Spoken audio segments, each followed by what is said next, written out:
So Josh Allen's getting a little bit of heat. Didn't have his best game. Bunch of turnovers, and Buffalo doesn't advance in the playoffs. And this was the year that people were looking at an opportunity for Josh Allen and the Bills to get to the Super Bowl because Patrick Mahomes has been the thorn in their side, and his side specifically. And you had no Mahomes, you had no Burrow, you had no Lamar Jackson, and Josh Allen and the Bills came up short. And in this game, he missed some throws, couple interceptions, couple fumbles, one at the end of the first half. Was costly. They end up losing by a field goal. Mm-hmm. How fair is it to criticize Josh Allen? And is he maybe getting jocked by the media too much? I've seen now this criticism of the people that defend Josh Allen. Now, I'm going to defend Josh Allen in this respect. These are his playoff stats. He has a passer rating of 101.5 with 29 touchdowns and just 6 interceptions in his career in the playoffs. He's been eliminated when he's had fantastic games.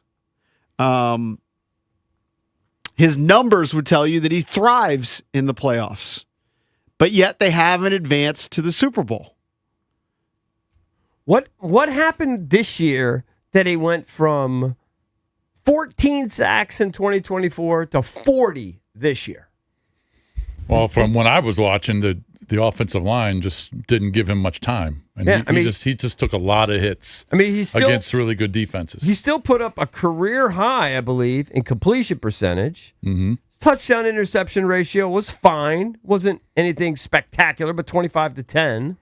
But you're looking at the regular season. I don't think anybody really has beef with this regular season. Am I seeing a trend in the wrong direction? And I'm not. I don't think so. I mean, the defenders are going to say, and if you want to chime in, 1-800-636-1067. Is it fair to start criticizing Josh Allen maybe a little more harshly? The defenders are going to say he didn't have as much help around him, right? At receiver, I mean, even this last week, they lost a couple of receivers. He didn't have much to throw to. But the critics are going to say, you got to be able to overcome that all teams have injuries, and he has had, I should look up the number of fumbles. So he hasn't thrown many picks in the playoffs, but he has fumbled a decent amount. Mm-hmm. And he's just, look, when it comes down to it, it's that critical play, and he just hasn't delivered on the critical play. He had Dalton Knox, I believe it was. It might have been Kincaid, but I think it was Knox for a potential game-winning touchdown. Wide open, yep. And he just overthrows him. The ball sails.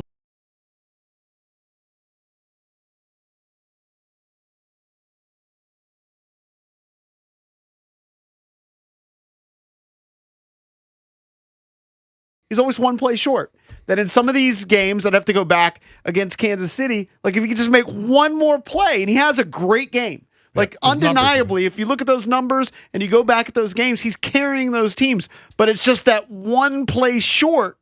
And why is that? And he's on this track. And you could say the same thing about Lamar Jackson and Joe Burrow, where is he going to end up like a Dan Marino, where he doesn't win the big one? Way too early. Because right now, who knows? right now, because of maybe injury and because of the way the last 2 seasons have played out for Patrick Mahomes, he's kind of universally accepted as the top quarterback in the NFL.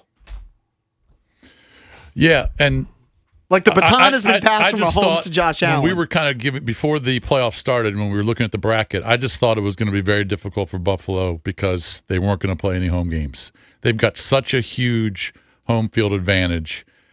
I thought that was going to be difficult for them. And then you factor in the lack of receiver help. I mean, Shakir, he was his number one guy, but I mean, he was throwing to Brandon Cooks and Keon Coleman and Curtis Samuel and McCall Hardman Jr. I mean, he just didn't have anybody that was a threat besides Shakir and his tight ends. And you can't turn the ball over 4 times, especially when you're playing in someone else's stadium against a good team. You just can't do it. But I don't think he has some sort of fatal flaw that's going to prevent him from winning in the playoffs, like to finish it off. I don't think so. Who knows? Some guys, it just takes more time. Some guys are just not blessed enough to do it. He still has 5 or 6 more years. I'm sure he's going to be easy. Yeah, easy. He's going to be. He has 8 more years. He's going to be in the playoffs multiple times. Let's see what this next coach does. Let's see what they do to bolster the roster, especially at receiver. But man, he just picked a bad day to have 4 turnovers. Yeah, I mean, when you look at his history, Especially the last one at the end of the half. I mean, that was just mind-boggling how dumb that was. when you look at his You history, got to like, take care of the ball in that spot. like I said, he's had good games against KC. First time he matches up is in the AFC Championship game against Patrick Mahomes, and they end up losing, even though he throws 2 touchdowns without a pick. His numbers were great, but they lose, and ultimately, that's what you're going to be remembered for, right? Do you win the big one, or that's the AFC Championship game actually in 2025, where they came up short. But it's just this to me. This was the opportunity, and he was in the AFC Championship game way back in 2021, and in that game he goes Against 28 Kansas for City. 48, also Yeah. against Kansas City. 2 touchdowns. He did have 1 pick in that game, but throws for 287 yards. Like, I don't think if you just look at his individual games, you can kill him that much, except for maybe this game. Because I will say, Bo Nix outplayed Josh Allen. Yeah. Bo Nix played a better game than Josh Allen. And Bo Agreed. Nix wasn't perfect. No, he wasn't. I mean, a lot was talked about with Buffalo's defense in those losses, too, because they scored a ton of points, but they gave up a ton of points.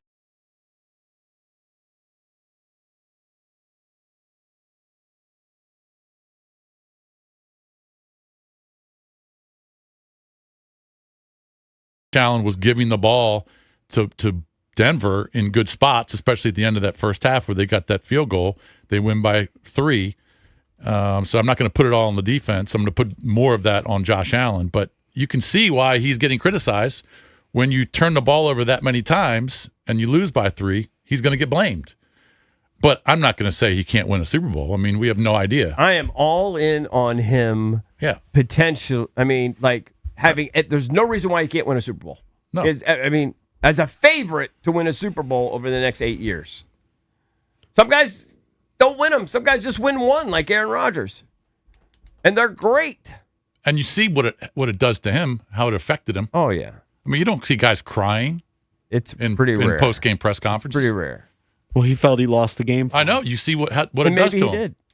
And maybe he did. He could take the L, but I mean, again, I felt horrible for him. he's got all the ability in the world. I don't think he's like can't handle the pressure or anything. No, nothing like that. I think he's gonna be fine. I would want to keep going into the playoffs with him as my guy. Would he be, if you had the entire league and you can pick a quarterback to take you to a Super Bowl, would he be your number 1 pick? Would it be Patrick Mahomes? I think Mahomes. Or would you go with one of the younger guys? Could still be Jaden Daniels. You know, I'm going to have to see Mahomes after he comes back from his injury. I'm sure he'll be fine. I mean, based on track record, it would still probably be him. I guess. But But Allen would be right up there. Yeah. Top 3. Top And 3. I think the last couple seasons, Allen's played better. And Stafford might get to another one. You got to throw Lamar in the mix, too. Sure. And you could throw some of the But young you can guys kind in. of have the same argument that we're having about Josh Allen with Lamar. 1-800-636-1067. Let's go to the phones. Is All right, it fair to start crushing Josh Allen for not delivering? I don't think so. Let's go to, let me see here. Let's go to Bobby. Bobby, what's up, buddy? Good morning, Junks. How you guys doing this morning? What's up, Bob? Good. Good. No, you can't start crushing Josh. I mean, this probably was his worst playoff game. But in the past years, he sat down on the bench every game with the lead, and his defense gave up the lead to lose the games. Mm-hmm. So you can't. I mean, yeah, this year, not a great year, not a great playoff game against Denver. Bo Nix outplayed him, but because of this one game, now everything turns against him, and you blame him for not getting there. I'm not 100% sure, but I'm pretty close. Every playoff game that he lost, when he sat down, they had the lead. So Yeah. you can't crush him for that, regardless of how good or bad he played. When he sat down, his team had the lead. So I don't think you can start crushing him now because of that. Well, he's definitely had unfortunate situations. All right, good call, man. Appreciate it, Bobby. I don't know Thank if you, it's buddy. every time, but look, he did his job. Like, you can go through it, go through the Kansas City games in particular. It's not like he turned the ball over a ton, had awful games, but this game, I think you can criticize him a little bit. And he still threw 3 touchdown passes in the game. There were a couple throws, the one to Knox. There was another one on like a third down where he just was a little bit off. His accuracy wasn't great. And that was the crazy thing is, kind of the stuff they say about Caleb Williams with his accuracy is what they said about Josh Allen coming out of college and early in his career. And he's completely flipped that. But then in the big moments in this game, the accuracy thing popped up. Yeah. I mean, it could be a bunch of factors. We already talked about the lack of receivers he was throwing to. He was pretty much throwing just to his tight ends. And he was been banged up for the last few weeks, so maybe he just wasn't 100%. I'm sure he wasn't. He just picked a bad day on the road against a good team. You can't turn the ball over 4 times and expect to win. You just can't. This is probably just a no-brainer, but I've told you, if Jaden Daniels is healthy, I think he's going to the Hall of Fame. I think he's got that kind of ability. I would trade him for Josh Allen, even with the age discrepancies and everything. I would trade him for Josh Allen, 100%. I think most people would. Yeah. Okay, so it's not saying a big deal. Especially because but I'm a huge Jaden guy. Especially because of availability. Availability, he's tough. He plays every game.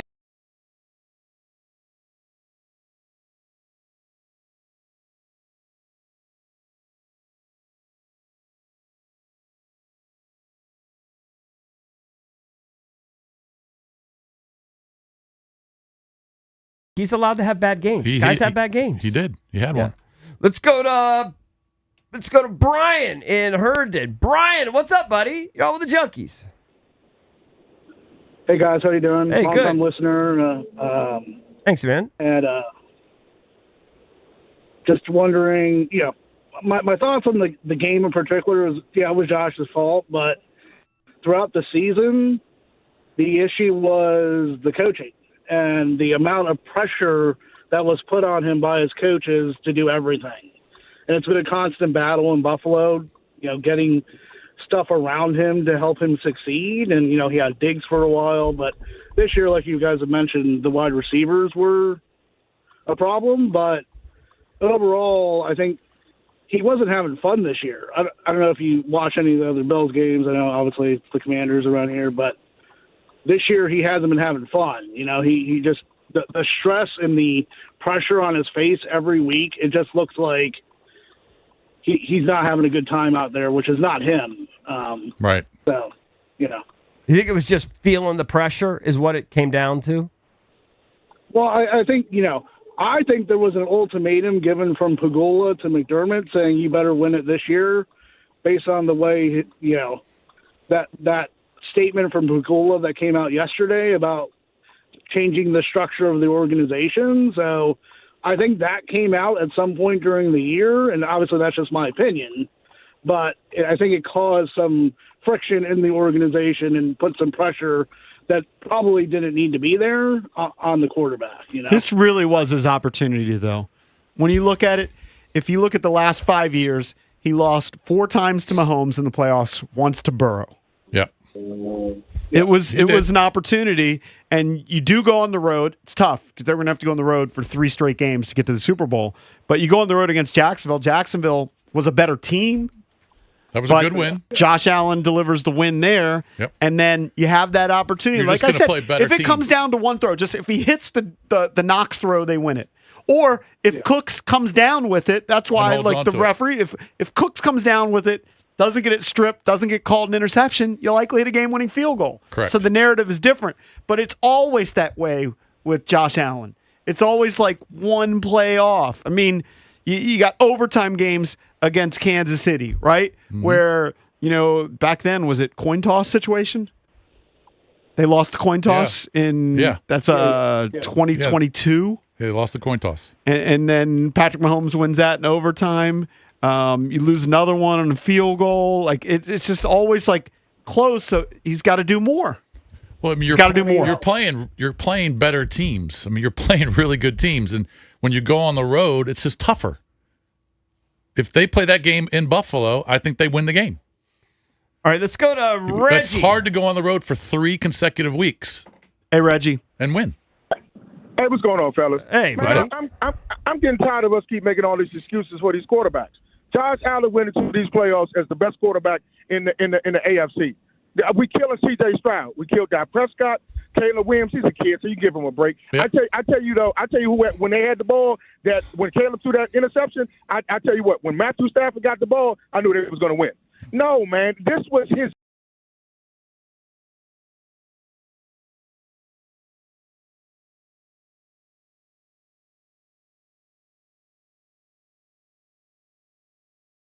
I agree. He blew that game. But are you writing him off then? You saying he can't do it? Okay, listen, I wouldn't have wrote Jayden Daniels off in 2025. Every year is going to be so different. And now you got a new coach. Now you're going into the season with uncertainty. So, no, you can't write him off because he's too talented. But there's no guarantee he's going to get into a position where there's no Joe Burrow, there's no Lamar Jackson, there's no Patrick Mahomes. Justin Herbert just got an elite offensive mind. So you can't just automatically – no, you can't write him off because he's too talented. But, man, this was his best opportunity. No, it's going to be tough. Like, think of Matthew Stafford. Like, we think of him differently Reggie. now, but I remember on this show, Jason talking about Matthew Stafford had never won a playoff game. Right. Well, I mean, guys who are considered one of the best at their position, they have to do better in the playoffs. He proved me wrong because he went out and won a Super Bowl. Might do it again. I'd love to have both of them. Yeah. 1-800-636-1067. What are your thoughts on Josh Allen? Going to turn 30, hasn't won a Super Bowl yet. To some people, he had it on a silver platter because Mahomes, Burrow, and Lamar Jackson were all out of the way, but he ends up having a poor game against the Denver Broncos. Look, he did throw for 3 touchdowns, but he had 4 turnovers. What are your thoughts on Josh Allen? We'll take more of your calls next here on the Junkies.